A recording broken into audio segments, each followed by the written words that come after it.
Ladies and gentlemen, the American Jury and Bulldog Nation, before I cover today's topic, I want to encourage all of you to follow me on all social media. However, please go to YouTube and subscribe to The Bulldog Show and like my videos. I'd be grateful. Today's topic is medical malpractice. Medical malpractice involves any type of issue that can arise from a doctor, a nurse, or any healthcare provider. It could be an x-ray tech, anybody in the healthcare field.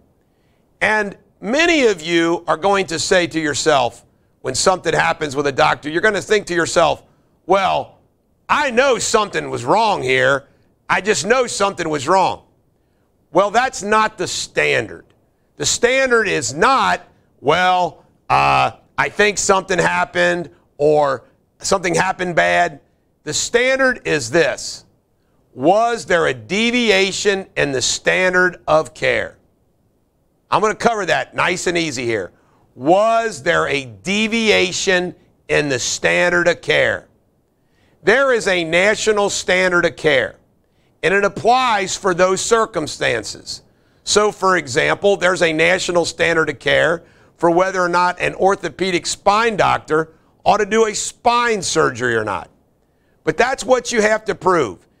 You can't, it's not enough just to prove something went wrong. You have to prove that that healthcare provider deviated from the standard of care. You can also prove that they didn't properly inform you. It's called informed consent. That's part of the same bailiwick we're dealing with here, though.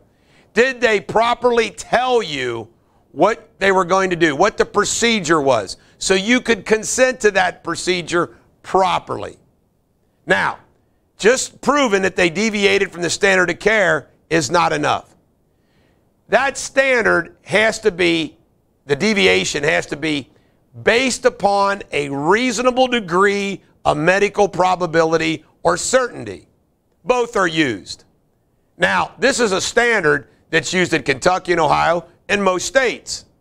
Now, it's really important for you to understand that it's not enough that something possibly happened or could have happened. Probability is tipping the scales of justice just a little your way. That's what probability is.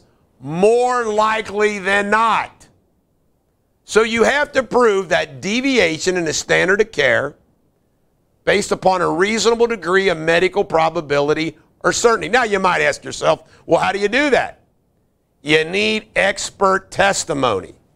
Let's say, for example, it's an orthopedic case. Well, if it's an orthopedic case involving the spine, you're going to need an expert. The expert you're going to need is probably a board-certified orthopedic spine doctor or a neurosurgeon. That's what you're going to need, who reviews the orthopedic that you think screwed up, and he's able to say, he deviated from the standard of care, and I can attest to that based upon a reasonable degree of medical probability. Now, experts are generally high cost. They cost a lot of money. Not every firm will advance those costs. Deters Law, a firm that I'm affiliated with, happens to advance those costs for you. But it's very expensive. And a lot of times, you need more than one expert. Now, I got to point this little tip out to you because this happens all the time. Someone will say to us, you know what? The treating doctor told me that doctor screwed up. I can tell you in over 30 years in this business, only a few times will that treating doctor raise his right hand and testify to that under oath. If you're lucky, you can get a treating doctor to be your expert. But I'm telling you right now, when it comes to a doctor testifying against a doctor, it's not easy. And you usually have to go outside of the area to get an expert because experts don't like testifying to people in their backyard.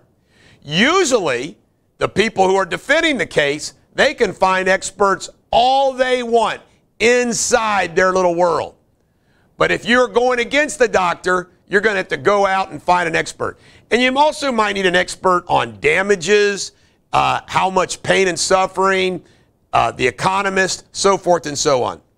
Now, it's not enough that you have this expert testimony that somebody did something in the deviation in the standard of care. You also must prove that that deviation caused harm or physical injury to the person who's claiming the deviation. So, for example, this happens all the time. You get a phone call.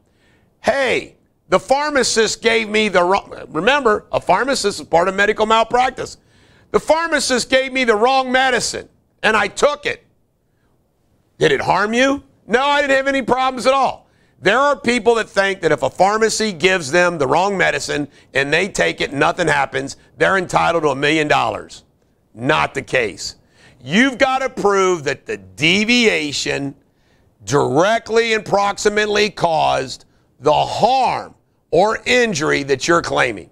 So, for example, in a spine surgery, if you're claiming that the spine surgeon caused you to be a paraplegic and lose the use of both your legs, you got to prove that.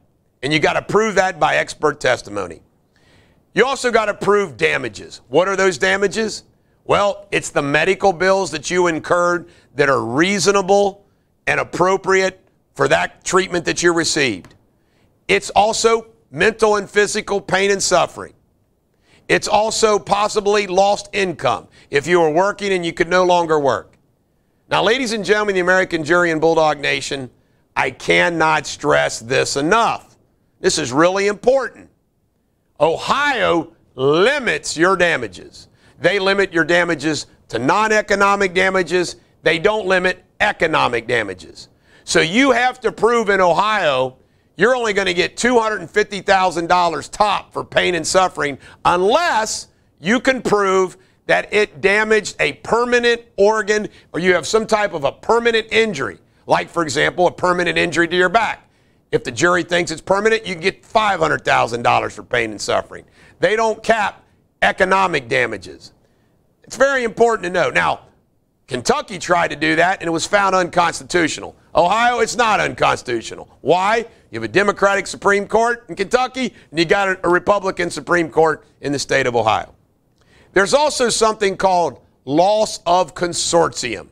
And you know what?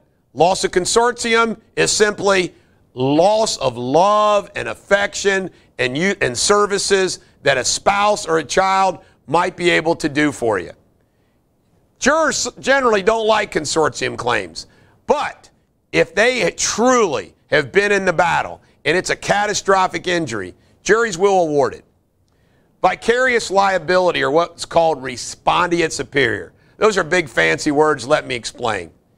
Anybody who works for somebody, if that employee is held accountable, their employer is responsible. So if a nurse works for a doctor's group, the nurse screws up, the doctor group can be held responsible. If a doctor works for a hospital and the doctor screws up, the hospital can be responsible. And this might be a good place for me to chime in this. Ladies and gentlemen, the American Jury and Bulldog Nation, 99% of doctors and healthcare providers are wonderful. Even those wonderful ones sometimes make a mistake, and they need to be held accountable. But you know what?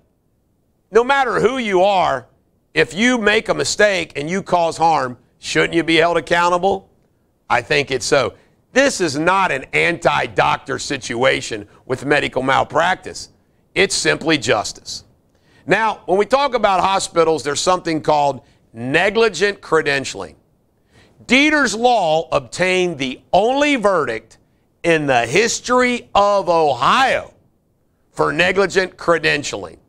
What is negligent credentialing? I mean, in the history, there's only been one time this ever happened in Ohio. Negligent credentialing is when a hospital credentials and gives privileges to a doctor to work at that hospital, and they shouldn't. They don't check the doctor out. The doctor's got a drug problem. Whatever the issue is, it's called negligent credentialing. Under Ohio law, you have to prove one of three things: fraud, incompetency, or otherwise inappropriate behavior. Another claim connected to negligent credentialing is negligent retention. And what negligent retention means is your doctor's all good to go. He's doing surgeries at your hospital. Then you find out some bad stuff and you don't cut him loose. That's called negligent credentialing. How does this all start? Well, I tell you how it all begins. People start thinking that there might be something wrong, so you've got to contact an attorney. When you contact an attorney, the first thing that attorney is going to do is get all the medical records. They're also going to get a statement from you, but he's going to collect all the medical records. Now, I want to tell you something about medical records. Doctors sometimes will lie what's in the medical records. Hospitals will change what's in the medical records. But you got to look at the medical records to see what was documented. But you will say things to a doctor you don't know that you said, and it ends up in the medical records. Sometimes the client will say, hey, I didn't say that. But you got to get the medical records. You got to get the medical bills. Once you get the medical records and the medical bills, you usually have a nurse who's trained to do this summarize all of the medical records. See preliminarily whether it's not a case or not. Once a nurse does that, you've got to get an expert. You don't have to have one in Kentucky to file. In Ohio, you actually have to have an expert doctor who actually, this is the standard, he has to have been practicing at least 50% of his time or teach in an accredited college. And you know what? They have to sign what's called an Affidavit of Merit, where he says, I've reviewed all this, and based upon what I've reviewed, this case has a merit.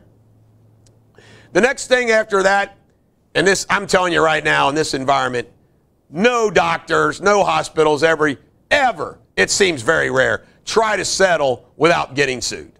It's just the way it is. You got to sue them. It's very important to know this. If you have to file a lawsuit in a medical malpractice case, and we get calls all the time, hey, I thought it was 2 years.